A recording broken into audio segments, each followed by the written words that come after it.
Race Relations, a Spring Robinson Literary Prize, the Lynn Aronson Excellence in Writing Award, and the International Human Rights Day Rising Advocate Award. She was also nominated for the Best of the Net by Rattle magazine. Her book, Walking Gentry Home, was released by Hogarth Books in August of 2022, and here at SWAT, Alora has a special individualized major in spoken word pedagogy that combines theater, English, and education. She was a member of Boy Meets Tractor and Oasis. Introducing Alora Young. Yup. Yup.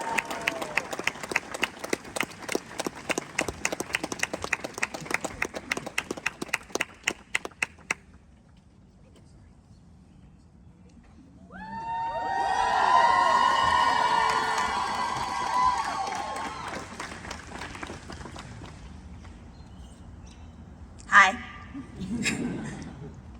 So this is actually a poem, so be prepared for that.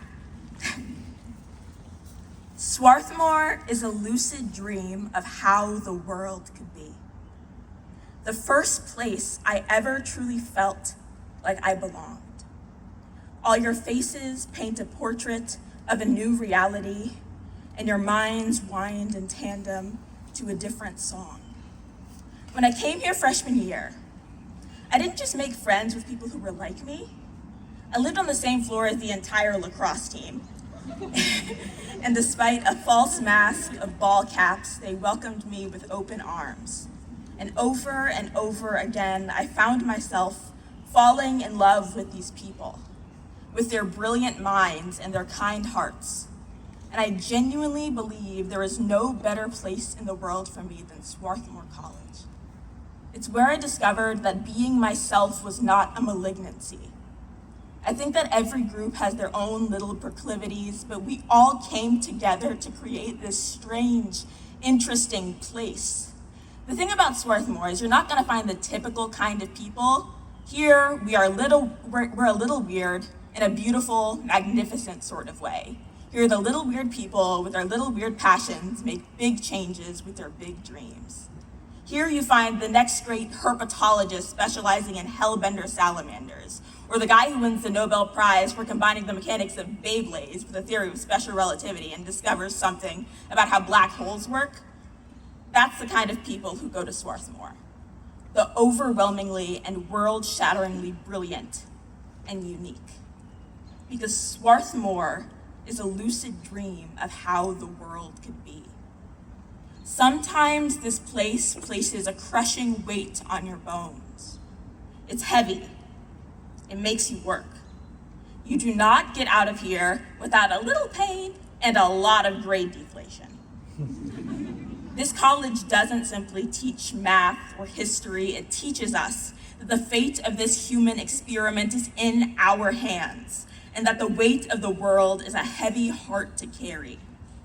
College isn't always easy, and you won't always be okay. The days aren't always breezy, sometimes you have to pray. Sometimes the darkness gets you and sweeps your joy away, but someone always stops if they realize you're there, because the people at Swarthmore actually care. When I was in the darkest hour, and my world was stained to gray, my hallmates were there to tell me it would be okay. And I really believe them, because for the first time in years, I feel like somebody actually cared that I was here. And I'm eternally grateful for every Ben and Mike that dragged me out of the darkness and into the light, and showed me more love and compassion than I had ever dreamed, and showed me that people aren't always as they seem, that the brighter days are coming. They're just over the horizon. They're coming in waves. They're bringing the tides in. The whole universe conspired to get us here. So we must go forward with faith, not fear, because some administrations will try to upend us. Some will silence us, some will suspend us. But Swatties do not stop.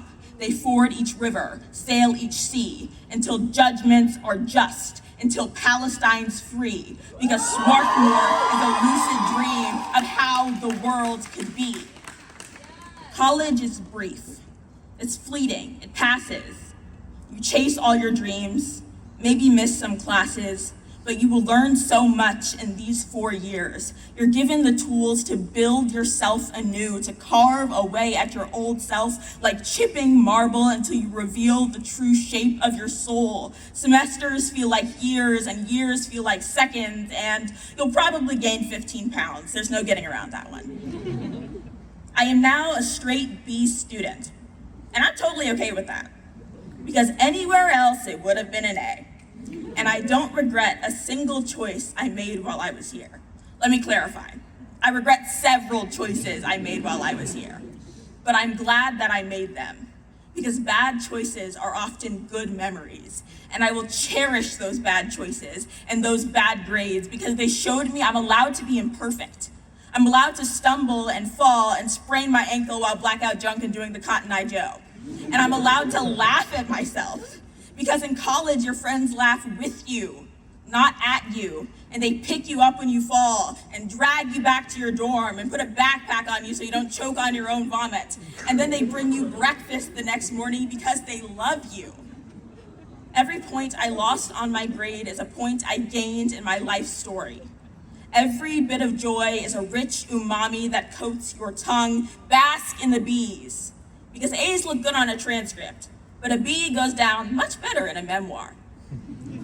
You're surrounded by your people, and you're full of mediocre-sized Chinese food, and you're packed like sardines in a can called Willets, where there's always something new to try, always someone saying hi, and an ever-approaching too final goodbye. Despite this, Swarthmore is a lucid dream of how the world could be. My college experience was not perfect, but it was perfect for me. I said yes to new experiences, yes to new dreams, and this beautiful arboretum that sparkles and gleams. The Sharples food may be greasy, and the gin may be far, but here we hunt pterodactyls and be who we are. I don't have it all figured out, but I know one thing is true. It's a come as you are and a do as you do. And I really think I am a better person because you all are in my life. We did homework together, we drank together, we had existential crises together. And for the first time in my life, I didn't feel like an outcast. I had a community. Swarthmore is a state of mind, something we are, not just do. And my friends, it is an honor to be Swarthmore with you.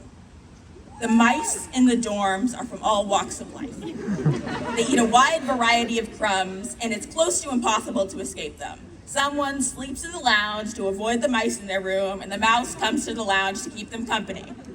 They travel through the heating ducts like it's a highway. They show no mercy and no fear. They will look you in your eyes and eat your lunch. They fear no man or God. I saw a mouse in my room on the last week of school last year, and I yelled at him to go away, and he yelled back, squeak, squeak, which translates to, I was here first. I have been here since before you were admitted, and I will be here after you're gone. Get used to it.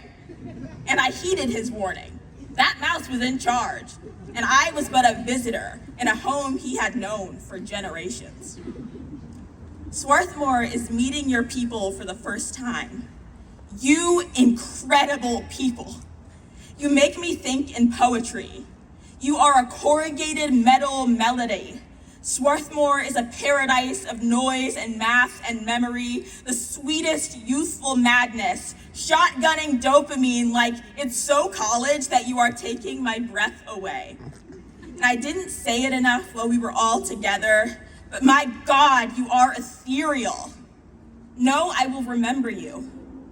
No, I am astonished by you. In these last moments, I feel a joy I never felt in all of high school. That I am young and people are kind. That in McCabe and Paces, there is something divine. In some ways, it was paradise, but in every way, it was home. And it feels like the end of the world because I mean, look at the world!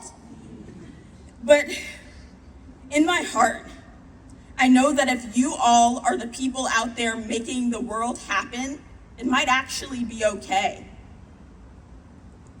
And here we are, all together for one last time.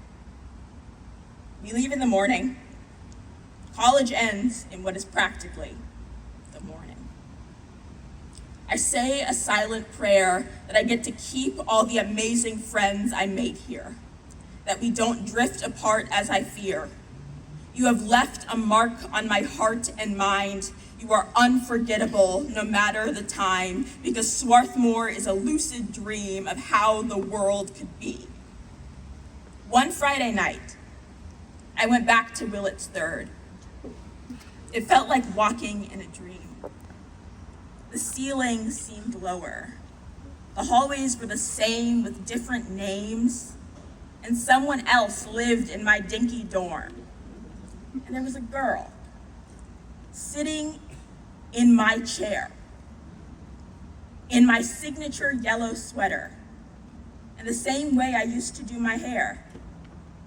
And I realized in that moment that even though my time at Swarthmore had come and gone, Swarthmore was infinite and never ending. Swarthmore was a dream, a lucid paradise to me.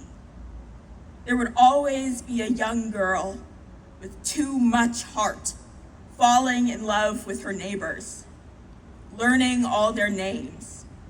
Every passing year, different, but the same.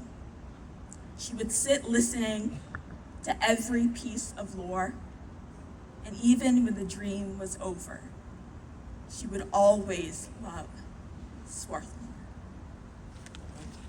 Yup.